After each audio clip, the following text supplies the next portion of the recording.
जय हिंद। चलिए आज देखते हैं ज्वालामुखी। आज देखेंगे हम ज्वालामुखी। तो ज्वालामुखी का इंग्लिश अगर देखा जाए तो होता है वोल्केनो। क्या होता है? वोल्केनो। ठीक है।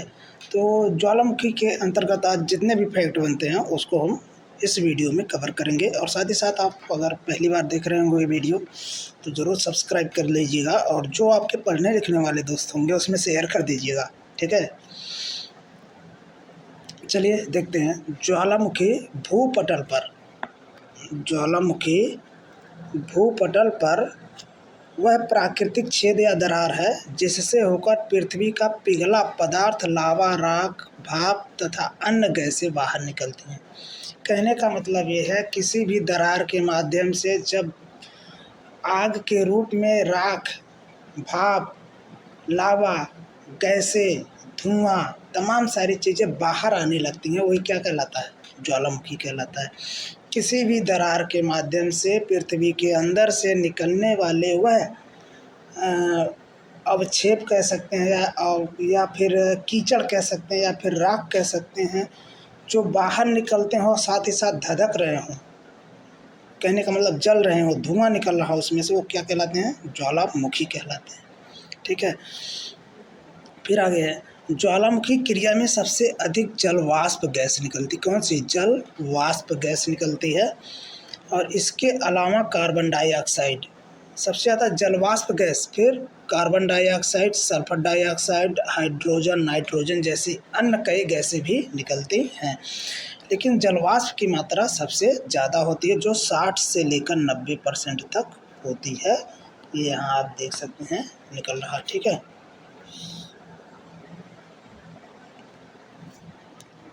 आगे देखिए। अब ज्वालामुखी के कुछ ऐसे मतलब कह सकते हैं तत्व हैं या ज्वालामुखी में कुछ ऐसी घटनाएं घटती हैं जिनको हमको यहाँ देखना है। जैसे सबसे पहले क्रेटर। ज्वालामुखी के कप के आकार के मुख को क्या कहते हैं? क्रेटर बोलते हैं। मुख के आकार का कीप के आकार का जो मुख होता है, यानी ऐसे ऐसे ऐसे जैसे है तो ये चारों तरफ से ऐसे रहेगा, कीप के आकार का। अरे जैसे कुप्पिया होता है जिसे चावा छानते हैं। ठीक है। या जिससे तेल पहले डाला जाता था, मतलब ये कैरोसिन वाला तेल वगैरह डालते थे ना डिबरिया में, तो वो सब आ जाएगा। आज भी जो ट्रैक्टर में या बड़ी बड़ी गाड़ियों में उसी कीप के माध्यम से तेल डालते हैं ताकि इधर उधर ना गिरे, तो सेम उसी कंडीशन में एक कीप बन जाता है। ठीक है। और उसी से होकर जब लावा या मैग्मा निकलता है उसको क्या बोलते हैं? क्रेटर बोलते हैं। क्या बोलते हैं? क्रेटर। लेकिन यही क्रेटरवा जब थोड़ा सा बड़ा हो जाता है, यही क्रेटर थोड़ा सा बड़ा हो जाता है तो उसको क्या बोलते हैं? कालडेरा बोलते हैं, है ना। उसको क्या बोलते हैं? कालडेरा बोलते हैं। ठीक है भैया, कालडेरा बोलते हैं। लेकिन इसकी 3 अवस्थाएं होती हैं, ध्यान देंगे। 3 अवस्थाएं होती हैं। हालांकि यहाँ जो क्रेटर से ही बात की गई, लेकिन जो सबसे पहले होता है, यहाँ देख सकते हैं, थोड़ा सा हम इसको लाइनिंग कर दें। यहाँ देख सकते हैं, ये कहीं नहीं हो रहा है। हाँ, कलर चेंज कर दे रहे हैं, थोड़ा स्पष्ट होगा। ये देखिए यहाँ पर ये क्रेटर कहलाता है। सबसे पहले जब ये बहुत पतला सा छेद होगा, बहुत पतला सा अगर छेद के माध्यम से जा रहा है तो वो छिद्र कहलाता है। यही ज्वालामुखी किसी छेद के माध्यम से या छिद्र के माध्यम से या दरार के माध्यम से आ रहा तो क्या कहलाएगा? छेद कहलाएगा या छिद्र कहलाएगा। लेकिन वही जब थोड़ा कीप के आकार का हो जाता है तो वो क्रेटर कहलाता है। और जब पूरी तरह से बहुत ज़्यादा उसका एरिया चौड़ा हो जाता है तो कालडेरा कहलाता है। ठीक है। और इसी तरह जैसे तालाब देखते हैं ना, तालाब जो होता है जलाशय का छोटा हिस्सा होता है तालाब कहलाता है, बड़ा हिस्सा हो जाता है तो झील कहलाता है। और उससे भी बड़ा हिस्सा हो जाता है जो जिसमें बहाव वगैरह होने लगता है, नदी कहलाता है। नदी से भी बड़ा हिस्सा होता है सागर कहलाता है। सागर से भी बड़ा हिस्सा होता है महासागर। तो ये आकार के हिसाब से बढ़ते रहते हैं। खैर आगे चलते हैं, देखते हैं मैग्मा। मैग्मा चट्टानों का पिघला हुआ रूप है। मैग्मा चट्टानों का पिघला हुआ रूप है जिसकी रचना ठोस, आधी पिघली अथवा पूरी तरह से पिघली चट्टानों के द्वारा होती है और पृथ्वी के सतह के नीचे निर्मित होता है। पृथ्वी के सतह, सतह मतलब ऊपर वाला हिस्सा, और उसके नीचे निर्मित होता है। ठीक है, इसको मैग्मा बोलते हैं। मैग्मा नीचे रहेगा तो मैग्मा। आगे लावा। मैग्मा के बाहर निकलने वाले रूप को क्या कहते हैं? लावा। ठीक है, जैसे हम भोजन करते हैं, पेटवा में क्या रहता है? भोजन। पेट में रहता है तो भोजन कहलाता है ना। हम यही कहते हैं हम भोजन कर लिए हैं, यानी पेट में जो रहता है वो भोजन कहलाता है। लेकिन अगर कहीं वही उल्टी हो गया तो भोजन कहलाएगा? उल्टी कहलाएगा। लेकिन निकलेगा क्या? भोजन में तो निकलेगा। तो वही सेम कंडीशन है। अंदर रहेगा, अंदरवा रहेगा तो मैग्मा, बाहरवा आ जाएगा तो लावा। ठीक है, पृथ्वी के अंदर रहेगा तो मैग्मा, ऊपर आ जाएगा तो लावा। और वैसे भी ऐसे आप ध्यान रखिएगा, लौ जो होती है, लौ ऊपर की तरफ जाती है ना, तो ऐसे आप रिलेट कर लीजिएगा ट्रिक के रूप में। लौ जो होती है, आग की लौ ऊपर जाती है तो लावा ऊपर रहता है और मैग्मा नीचे रहता है। अब आगे है सिंडर। बाहर हवा में उड़ा हुआ लावा शीघ्र ही ठंडा होकर छोटे ठोस टुकड़ों में बदल जाता है, जिसे सिंडर बोलते हैं। अब देखिए, यही लौवा क्या होता है, जब पृथ्वी पर आकर ठोस हो जाता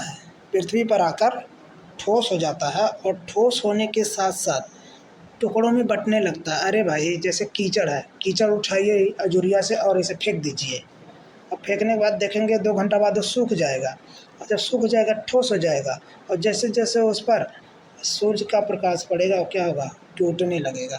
क्या होगा? टूटने लगेगा, छोटे छोटे टुकड़ों में बट जाता है। और सेम वही कंडीशन ये लौवा में होता है। ये सूख जाता है, सूखने के बाद टूटने लगता है, वही सिंडर कहलाता है। आगे देखिए। अब देखिए, यहाँ फिगर के माध्यम से आप देख सकते हैं, ये है मैग्मा और ये है लावा। चलिए आगे।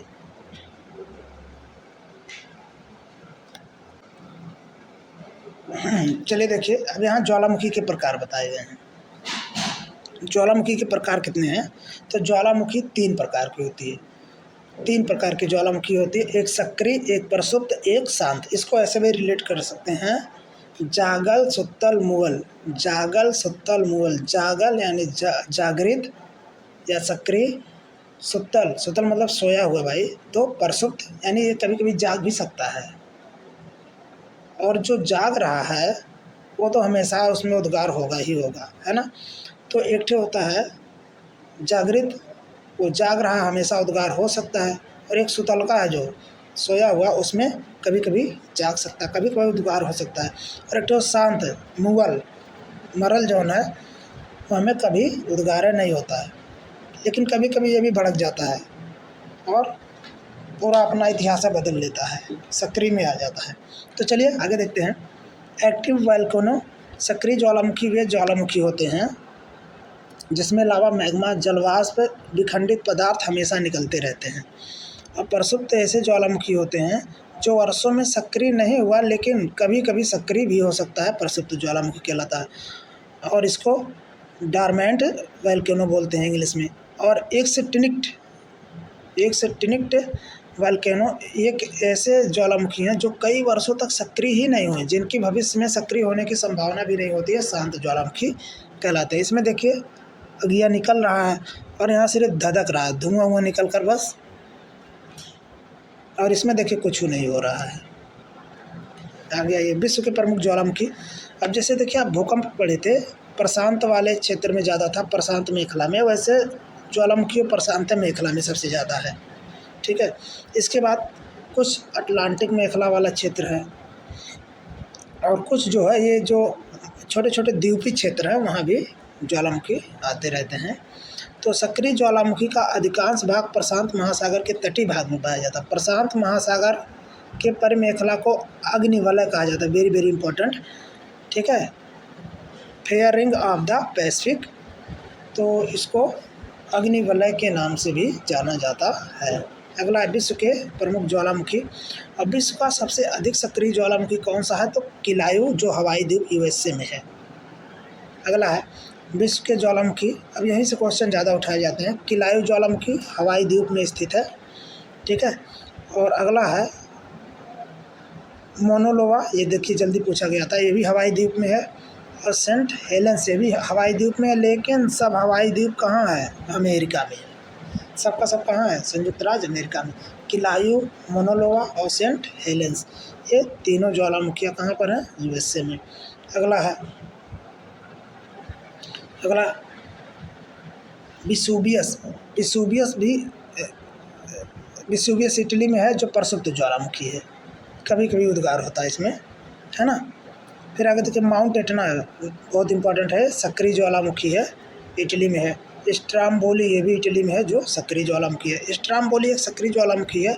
यह इटली के सिसिली द्वीप इटली के सिसिली के उत्तर में लिपारी द्वीप, इटली का सिसिली नामक स्थान लिपारी द्वीप पर स्थित है। इसे भूमध्य सागर का प्रकाश स्तंभ भी कहा जाता है, क्योंकि इसमें हमेशा जो है ज्वाला निकलती रहती है, और भूमध्य सागर में जब रात्रि के समय लोग जाते हैं तो ये एरिया पूरी तरह से प्रकाशित रहता है, जिससे इसको भूमध्य सागर का प्रकाश स्तंभ भी कहा जाता है।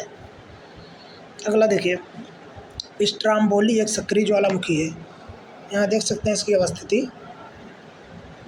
इटली में है ना, और यह इटली के सिसिली के उत्तर में लिपारी द्वीप पर स्थित, इसे भूमध्य सागर का स्तंभ भी कहते हैं। ये तो हो ही गया। अब इंडोनेशिया में क्राकाटोवा ज्वालामुखी और माउंट मेरापी ज्वालामुखी, ये दो महत्वपूर्ण हैं। आगे है, यहाँ देखिए कोटोपैक्सी ज्वालामुखी इक्वेडोर में विश्व का सबसे ऊंचा ज्वालामुखी है, विश्व का सबसे ऊंचाई पर ऊंचा है। और ओजोस डेल सलाडो अर्जेंटीना और चिली के बीच ये ज्वालामुखी आती है, और विश्व का सबसे ऊंचाई पर स्थित सक्रिय ज्वालामुखी। ये देखिए सक्रिय ज्वालामुखी, इतना ध्यान दें। और सामान्य पूछा जाएगा तो ये विश्व का सबसे ऊंचा ज्वालामुखी इक्वेडोर वाला हो जाएगा, कोटोपैक्सी। और सबसे ज़्यादा ऊंचाई पर है तब अर्जेंटीना वाला हो जाएगा, ओजोस डेल सलाडो। और एकांगुआ ज्वालामुखी जो है एंडीज पर्वतमाला से निकलती है, और विश्व की सबसे ऊंचाई पर स्थित शांत ज्वालामुखी, शांत है यानी सुतल मरल, ठीक है, तो शांत ज्वालामुखी है। आगे देवबंद, कुछ फुटकर वाले भी हैं, इसको भी देख सकते हैं।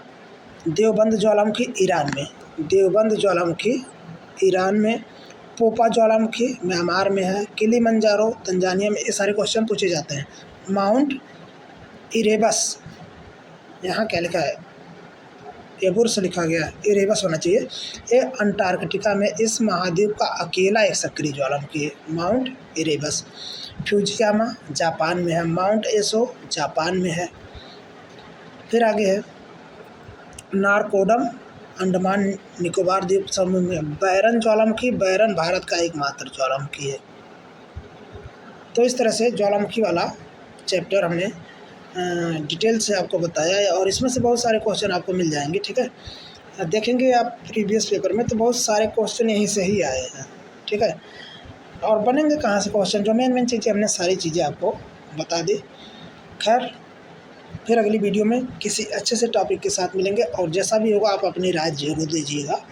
जहाँ कमियाँ होंगी या जहाँ पर मतलब समझ में नहीं आया होगा, उसको आप ज़रूर लिखिएगा कमेंट में। चलिए, आज के लिए इतना ही। धन्यवाद।